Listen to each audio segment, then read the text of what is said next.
नमस्कार, आप देख रहे हैं न्यूज मंच और मैं हूं विशाल वैभव।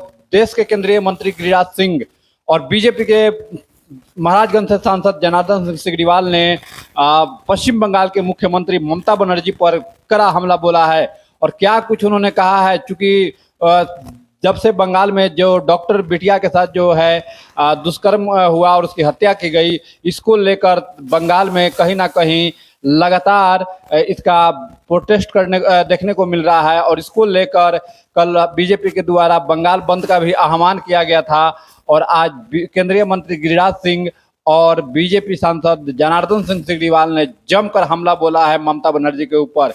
क्या कुछ कहा है दोनों ने, छोड़ जाते हैं आपको उन दोनों के बयान के साथ। बने रहिए न्यूज मंच के साथ। न्यूज मंच के लिए विशाल वैभव, पटना।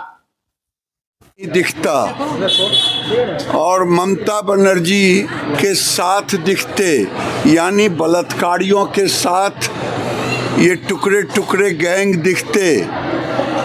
और बंगाल में ममता बनर्जी हार चुकी हैं, अपनी लोकप्रियता खो चुकी हैं, इसीलिए वो असंवैधानिक बातें बोल रही हैं, संघीय ढांचा को तोड़ रही हैं।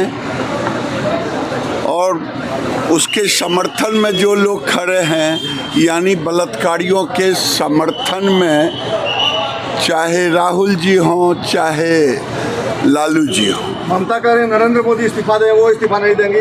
और बंगाल चलेगा तो बिहार चलेगा, उड़ीसा चलेगा, झारखंड चलेगा ना। ये जुबान कोई लोकतांत्रिक व्यक्ति का हो ही नहीं सकता, मुख्यमंत्री का। ममता बनर्जी जो नॉर्थ कोरिया के प्रेसिडेंट हैं किम जोंग, वो अपने विपक्ष को बर्दाश्त नहीं करते, उसी तरह ममता बनर्जी अपने विपक्ष की बात को बर्दाश्त नहीं करती। फतुआ में गांव को वक्फ बोर्ड ने पूरा नोटिस दे दिया, खाली करने के लिए कह रहे फतुआ में।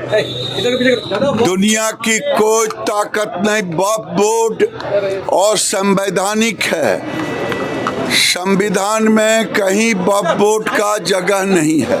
दादा, जमाते इस्लामी को के लिए दरवाजे खोले जेडीयू जम्मू कश्मीर में।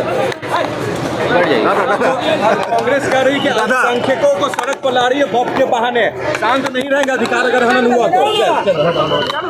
कौन कह रहे हैं? कांग्रेस के नेता कह रहे हैं कि वक्फ के बहाने कांग्रेस राहुल गांधी पूरे भारत को वोट के लिए, उन्होंने, उनके नेता ने कहा कि हम भारत को जला देंगे बांग्लादेश की तरह, वही काम वो कर रहे हैं। दादा, ये जमाते सर ममता बनर्जी कह रही है कि बंगाल जलेगा तो बिहार उड़ीसा जैसे राज्य भी जलेंगे। ये बंगाल तो जला रही है ना, बंगाल में तो अत्याचार का तांडव करा रही है। वहाँ महिलाएं सुरक्षित नहीं है, चिकित्सक सुरक्षित नहीं है, कोई वहाँ सुरक्षित नहीं है, तो स्वयं करा रही है। और उसके वजह से बिहार जल जाएगा। हमें लगता है उसको अब बिहार के ताकत का एहसास नहीं है। बिहार में वो ताकत है। बिहार अमन, चैन और शांति की भूमि है, जो जलने और जलाने वाली की भूमि नहीं है। और जो जलाने का प्रयास करता है वो स्वयं जल जाता है। बंगाल के मुख्यमंत्री माननीय ममता बनर्जी जी ये राजनीतिक टिप्पणी ऐसे दुष्कर्म के सवाल पर, जिसने समाज को झकझोर दिया, देश के प्रथम नागरिक महामहिम राष्ट्रपति को अपनी टिप्पणी करनी पड़ी, और आप राजनीतिक टिप्पणी से बाज नहीं आ रहे हैं। अरे मूल विषय यह है कि जो दुष्कर्म का आरोपी है उसे मुकम्मल सजा जल्द से जल्द मिले, और बिहार इसमें मानक स्थापित किया है। ऐसे मामले में अररिया में घटना हुई थी, चंद घंटे के अंदर पूरी न्यायिक प्रक्रिया पूरी करके उसको आजीवन कारावास की सजा मिली। तो वो काम करना चाहिए। आप राजनीतिक टिप्पणी कर रहे हैं कि बिहार जला देंगे। अरे बिहार को कौन जला देगा? बिहार में कानून का राज कायम है, और बिहार में सामाजिक और सांप्रदायिक सौहार्द कायम है। यहाँ के लोग रामनवमी भी बेहतर तरीके से मनाते हैं, बकरीद भी मनाते हैं। कोई भेदभाव नहीं। गड़बड़ करिएगा लालघर पहुंचा देंगे। किस दल से जुड़े हैं, किस संगठन से जुड़े, इससे कोई लेना देना नहीं है।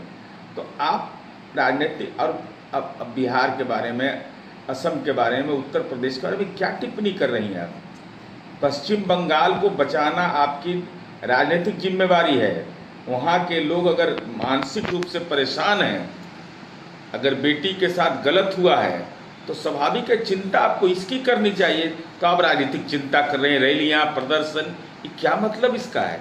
इसका मतलब कि आपको शासन तंत्र पर आपकी पकड़ खत्म हो गई है, आप केवल वोट तंत्र में दिमाग लगा कर रखते हैं।